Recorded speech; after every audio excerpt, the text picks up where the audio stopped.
네, 이번 시간은 대한민국 미술계 스타 작가의 삶과 작품에 대해서 직접 듣고 이야기 나눠보는 시간입니다.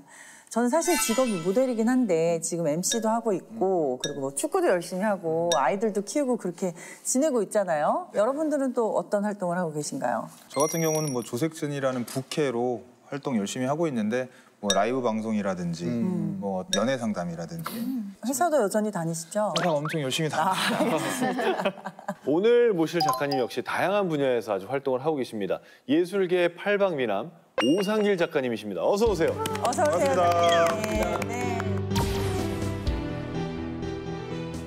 작품을 제작해서 발표하는 활동이나 이제 비평, 그다음에 전시 기획. 최근에는 이제 작품 제작에만 전념을 하고 있습니다. 저희가 흔히 이제 비평글을 쓰면 미술 평론가라고 하잖아요. 작가님께서는 이 비평글을 쓰시게 된 계기가 있으신가요? 흔히 이제 비평 글을 쓰면 미술 평론가라고 얘기하는데 저는 직업적인 평론 활동을 한 적이 없습니다. 다만 이제 그 비평도 미술 활동의 한 영역으로 간과된 중요 이슈 같은 것들을 환기시키기 위해서 비평 글들을 좀 썼었죠. 작가님 그러면 그렇게 비평을 하시다 보시면 비평 받는 어떤 작가님들이나 어떤 아티스트 분들한테 반발이나 이런 거는 받지 않으시나요? 자기가 중요하게 생각하는 문제를 짚어주면 네. 고맙다고들 얘기를 하지만 문제점을 지적하면 다 침묵하죠. 그럼 반대로 작가님한테 누군가가 역으로 또 비평을 한다, 평가를 한다. 당연한 일이고요. 그리고 과거에는 아주 많았어요. 네. 저하고 관점이 달라도 흥미롭게 보죠. 네. 다만 이제 제가 뉴욕에서 개인전을 했을 때 이 미술관 그 큐레이터가 네. 제 작품의 맥락을 어법까지 정확하게 읽어내는 걸 보고 깜짝 놀랐던 적이 있어요. 우리도 그런 큐레이터나 비평가들이 있으면 참 좋을 텐데. 네. 여기 계신 이유진 큐레이터님이 해내실 거라고 믿습니다. 네, 저도 좀 궁금한 게 생겼는데 이 한국 현대 미술을 다시 읽기라는 프로젝트를 기획하신 걸로 알고 있는데 이게 어떤 건가요? 우리 미술이 이제 일제 강점기부터 서구 미술을 수용해 왔는데 서구에 대한 주변부 미술로 계속 위치가 자리 잡힐 수밖에 없고 그것을 좀 다른 관점에서 그러니까 서양 미술과 한국 문화의 혼성이라는 관점에서 주체적으로 다시 읽어가려는 노력이죠. 서구 미술은 서구 사회의 다양한 이제 자연과학의 이제 발전이라든가 산업혁명이라든가 이런 사회 변화에 호응하는 미술 활동들이었습니다. 네. 그런데 그것을 이제 완성된 이념과 양식으로 수용하다 보니까 우리가 정작 걸어왔던 우리 역사와는 아주 괴리가 있는 미술이 이제 역사가 돼버린 거죠. 그렇죠. 그러다 보니까 항상 그 미술 문맥에서는 한국 미술가들이 언제나 불리할 수밖에 없는 몸에 맞지 않는 옷을 입고 다니는 것 같은 그런 불리함이 언제나 작용을 하죠. 네. 그렇다면 요즘 한국 미술의 이 상황은 또 어떻게 보고 계신지 궁금합니다. 지금도 케이팝이나 무슨 영화나 음식 문화도 세계에 관심이 뜨겁잖아요. 근데 미술은 걷지 못하는 어린아이가 뛰는 것 같은 불안한 면모들을 계속 보이고 있어요. 예술이라는 가치와 브랜드를 중심으로 시장이 형성돼야 되는데 일반 그 좌판 놓고 물건 파는 시장처럼 미술이 그렇게 움직이게 되면 그 작품이 가지고 있는 그 상품적 가치를 보장할 아무런 장치가 없어요. 오로지 돈에 의해서. 네, 그건 굉장히 위험한 상황이 되는 거죠. 그리고 국내에서만 통용되는 미술 작품 가격이라는 건 있을 수가 없죠. 한국에서만 100만 원이고 밖에 나가면 10,000원짜리인 금덩어리를 누가 사겠어요. 그렇죠. 그건 문제가 있는 거죠.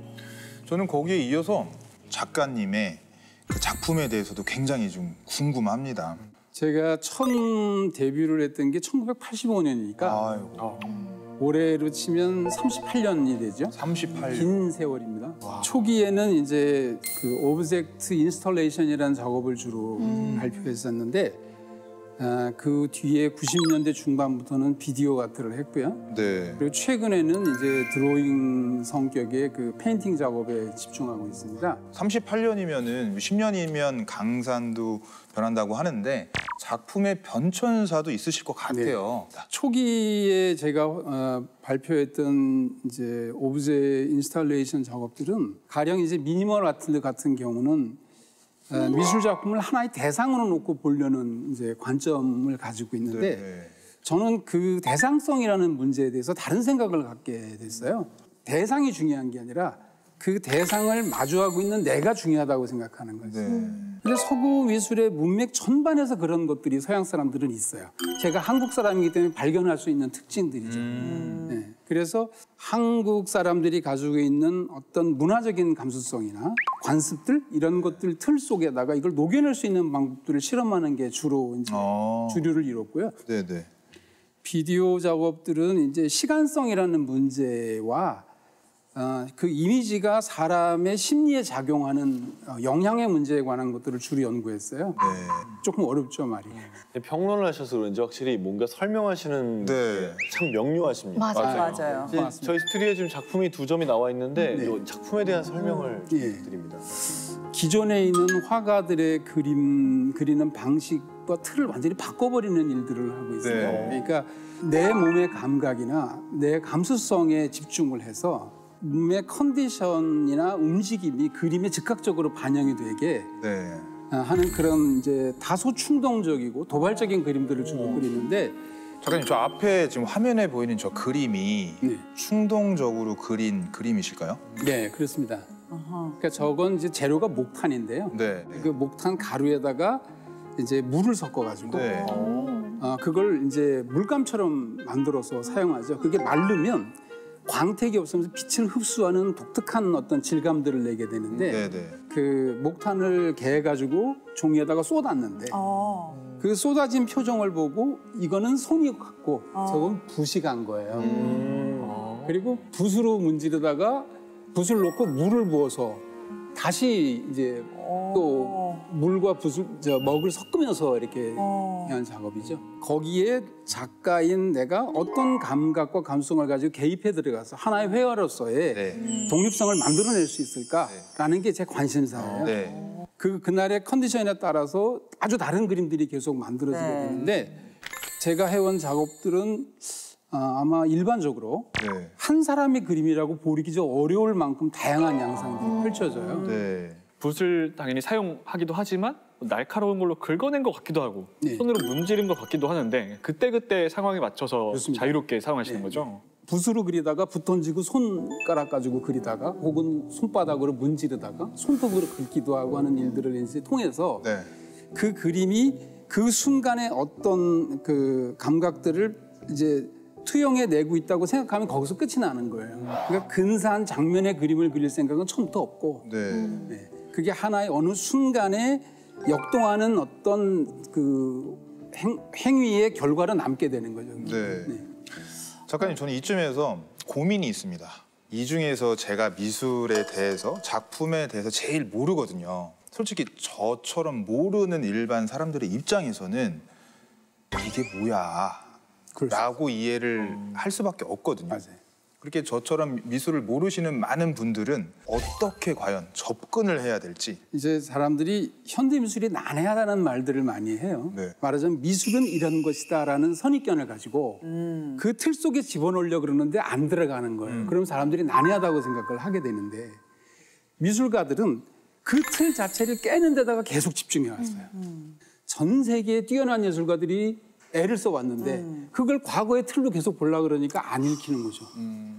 현대 미술이 걸어온 길에 대한 기초적인 이해들이 좀 필요해요. 뛰어난 미술가들이 평생에 걸쳐서 탐구한 내용을 손쉽게 쓱 알아보려고 그러는 것도 바른 방식은 아닐 거예요. 그러니까 그런 문제들을 나는 이제 이런 미슐랭 같은 프로그램들에서 미술에 대한 대중적인 인식이나 관심의 폭을 좀 넓히고 체계를 좀 잡아서 사회교육 차원에서 그런 영향이 좀 가면 제 생각에는 현대미술이 근대미술보다 더 재미있고 이해하기 쉽다고 생각해요. 왜냐하면 논리적이고 그리고 합리적인 방식으로 비판을 해왔기 때문에 과거에 우리가 모나리자가 짓는 미소가 신비의 미소라 그러는데 그거 정말 어려운 얘기 아니에요? 어떤 게 신비로운 거죠?